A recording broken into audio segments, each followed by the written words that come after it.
My name is Chris Bailey. I'm the Chief of Police for the Indianapolis Metropolitan Police Department. I'm joined today by Deputy Director of the Office of Public Health and Safety, Tony Lopez. This is a difficult, it was a difficult and violent weekend in our city. It is unacceptable, period. No community should have to endure the level of gun violence we witnessed over the past 48 hours. First and foremost, our hearts are with the victims, their families, our officers, and anyone impacted by this weekend's violence. Their pain is why we do this work, and we cannot accept this behavior as normal. In one incident, 7 people were shot for reasons that we are still not clear on yet. But according to witnesses, one man grabbed a handgun from the waist of another man and began shooting. The man whose gun was taken pulled a second weapon and shot that person, and a third yet unidentified person may have shot him. 5 innocent bystanders were caught in that crossfire, and 2 of the shooters are dead. Still a lot to understand about this incident, but nothing in our minds can make any kind of rational sense of it. Absolutely senseless. Just hours earlier, our officers faced a separate, extremely dangerous situation. They responded to a man armed with a gun inside a business and making threats. During that encounter, the suspect attacked our officers, fired a shot at them, and in a split second, our officers were forced to make a decision to defend themselves and our community. Thankfully, no one was hit by gunfire, but this incident underscores both the risk our officers face every day and the courage they bring to these unpredictable situations.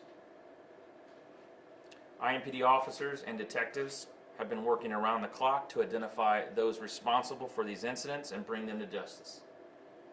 I want to take a moment to thank them for the work that they do, our officers, detectives, and professional staff, who responded quickly, placed themselves in danger, and continually to work tirelessly to protect our community.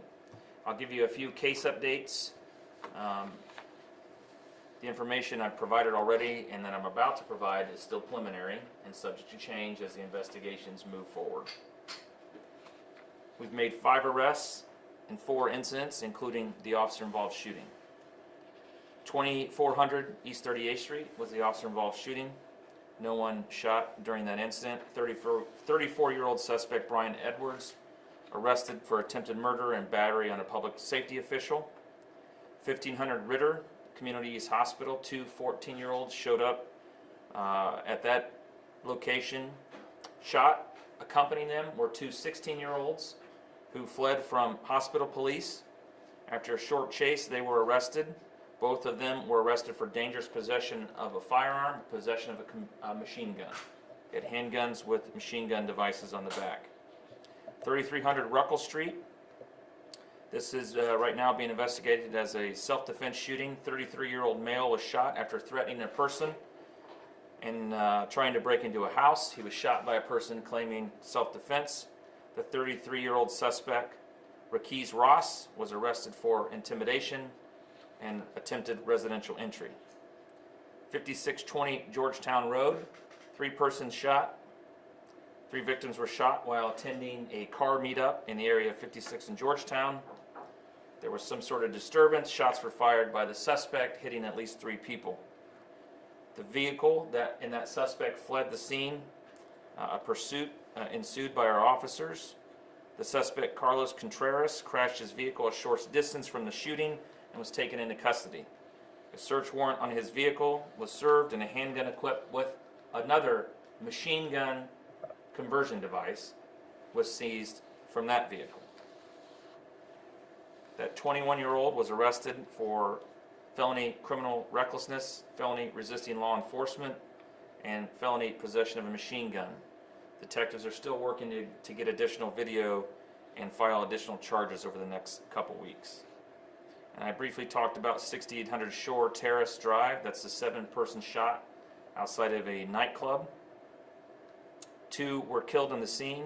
3 victims were taken to the hospital. I don't have an update on any of the surviving victims' conditions at this point. 1 person self-transported to the hospital. 1 person showed up at a fire station.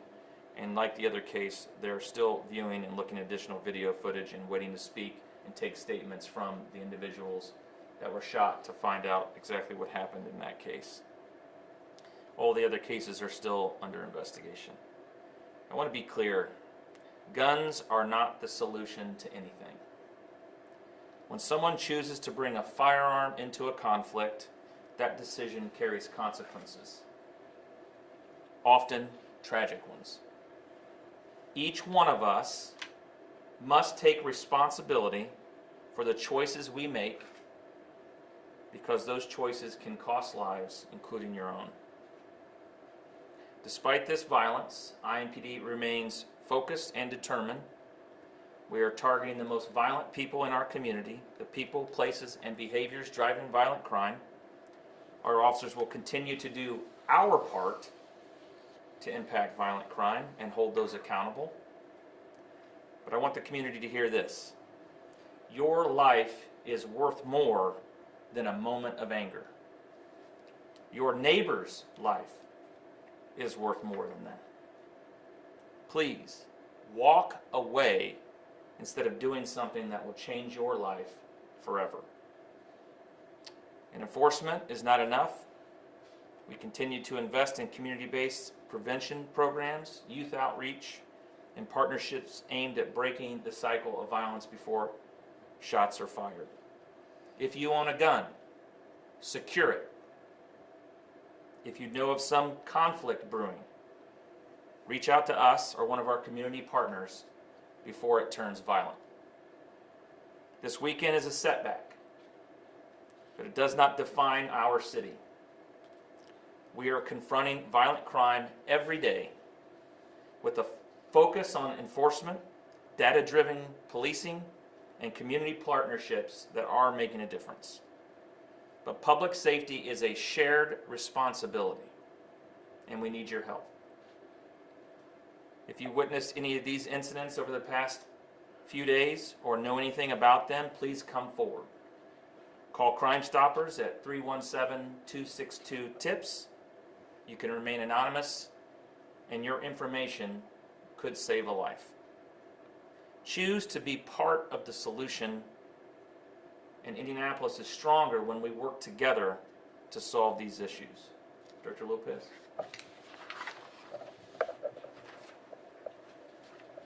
I'm going to be brief with my comments and conversations, but tragedy has hit our city yet again. This is not something that our community wants to see or be affected by. Trying to enjoy yourselves at night and in our community is something that should be allowed, and we are being affected by gun violence. We're being affected by conflict not being resolved in the right ways. The Office of Public Health and Safety, along with all our partners that we work with, are dedicated to continue the efforts and the processes that we put in place to work with individuals to mediate conflicts through our Conflict Resolution Center, to work with individuals, youth and adults, when it comes to crime prevention and working with individuals that want to drive gun violence in our city. We're going to continue our efforts. We're going to continue our efforts to hit the root causes and try and work on those root causes to help individuals have the right avenues and the right outlets to solve the issues that are happening here in our city versus picking up a gun. This is not the way to resolve issues. We want to keep everybody in our community safe. We want to keep them here, and we're going to do all our efforts to make that happen. This tragic issue, this tragic incidents that we've had over this weekend, it hurts, right? It hurts. We're losing individuals in our city, young and old, and we're going to keep our hope alive, to keep pushing through, and to keep trying to make a difference in this city, to try and keep all of our community members safe in this city. All right, any questions? You spoke briefly about the 7 people shot. You described the 2 victims that deceased as shooters. So how many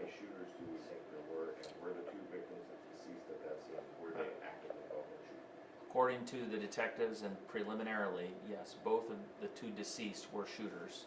And then there's potentially a third person that has yet to be identified. Is that third person in custody? No, it's yet to be identified. Yeah, we don't know who that is. You mentioned this is a step back for our community. Homicide numbers are down, right? Yes, far for the every year. single crime category is down, and it's trending down over, the last 5 years. So, still have a lot of work to do. Like I said, anytime we lose someone in our community, it's something we don't want to happen. These are human beings, and they're not numbers. We'll keep doing our part. This is a community problem. Community members have to make better decisions. I think I've said it multiple times. We've spent the last 5 years talking about police reform and law enforcement reform. What's government doing? What is the community doing to reform itself? They're making these decisions. There are people making decisions, bad ones, every single day that are costing lives and changing lives forever. And until those individuals choose to take a different path, we will continue to see these things. Heat of the moment arguments are not easy for law enforcement to interrupt or to stop. Those people that make themselves known to us through their behavior are the folks we're targeting, but 3 o'clock in the morning with booze and easy access to weapons and a hot temper and no skills whatsoever to deal with the conflict are things that happen in the heat of the moment, and unless we know it's going to happen right then and there, it's hard for us to intervene and stop it. Those are decisions that community members are making. That they have to fix if we're going to see some of these things stop, because repeatedly, over and over again, especially this year, a lot of our violence is being driven by these conflictual, heat of the moment incidents that start as a disturbance and end up with gunfire. Absolutely 100% avoidable.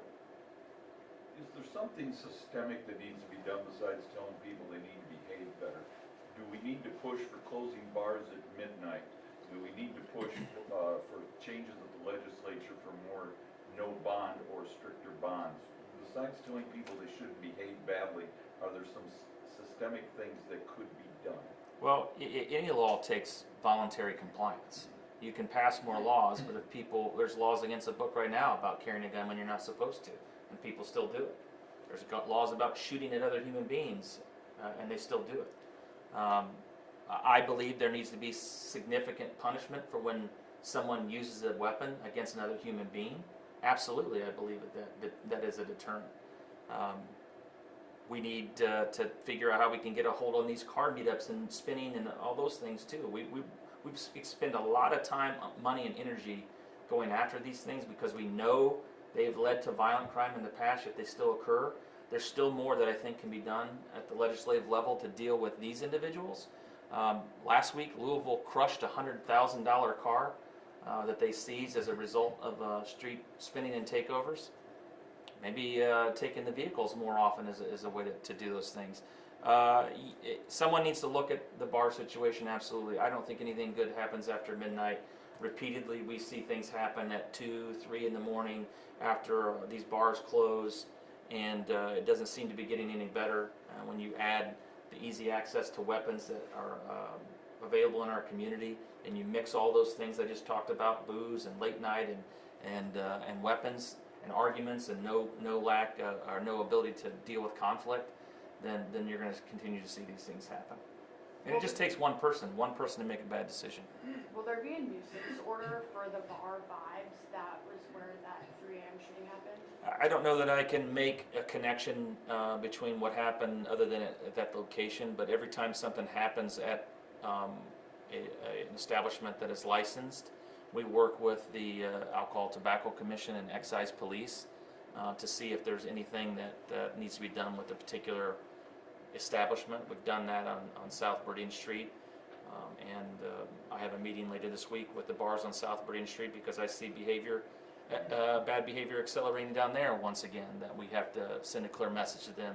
So that always is part of the investigations, and our nuisance abatement unit will certainly look to see if there's some connection or some culpability with any establishment where violence occurs. Chief, talking about access to weapons this weekend, multiple incidents with modified handguns, those conversion kits being present. Maybe think earlier this year, Crime Guns Task Force, big number celebrated on conversion kits off the street, but a lot of conversion kits. is this a growing problem? What's driving this push for more firepower, and how often you're seeing modified handguns? Yeah, we're seeing them a lot more than we have over the last few years. We thought adding that and getting that as a separate crime may help be a deterrent as we talk about legislation in it, but obviously it hasn't. They're easily accessible. They can buy them on the internet. You can make them at home on the 3D printer, relatively cheap. So it's a significant issue, and that's not just the conversion device, but it's also the extended magazines. It's the drum magazines that are on handguns that we see frequently.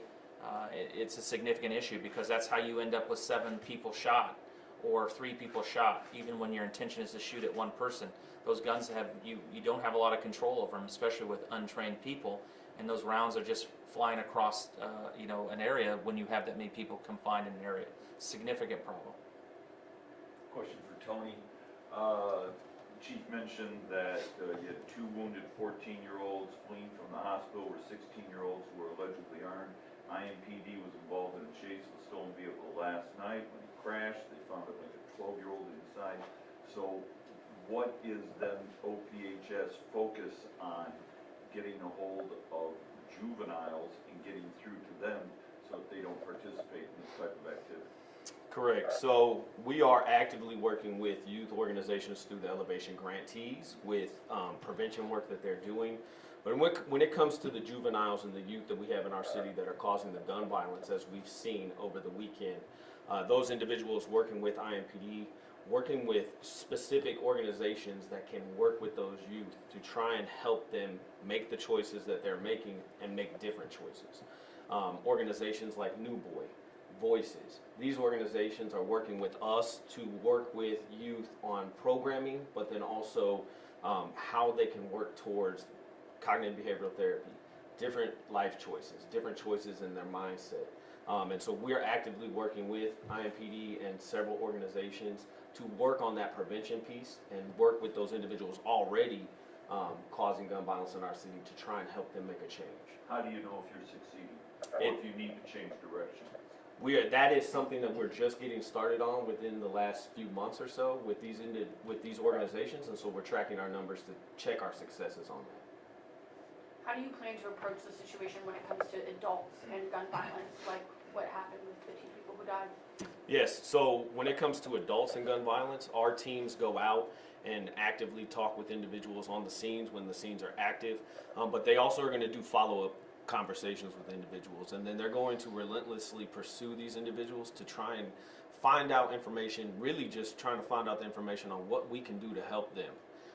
We're going to provide whatever services we can to those individuals. We're going to talk with all the individuals affected, but then we're also going to talk to the community in those areas as well and try and see where we can help the community stabilize, but then also be safer.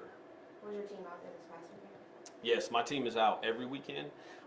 There's a lot of ground to cover in Marion County, and so my team is going to be in all the major locations and all the major areas and events that are going on. And we plan on being out every weekend, especially with Circle City Classic coming up this weekend and everything as well. Director or Chief, what's your big message to the community or the residents who may feel that their safety or security is a little shaken after a weekend like this? For me, it's continue to have hope, right? I'm a native here to Indianapolis. I love my city and I love doing the work that I do, and I do it for a purpose. I've been affected by gun violence by people I know and love, but also just doing the work in the community. And so for me, it's keeping the hope that our community is better than this. Our community is stronger than this.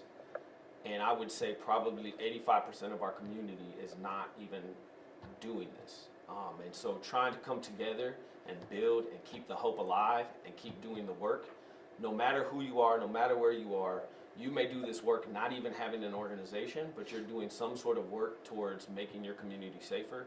Keep doing that work, keep the hope alive.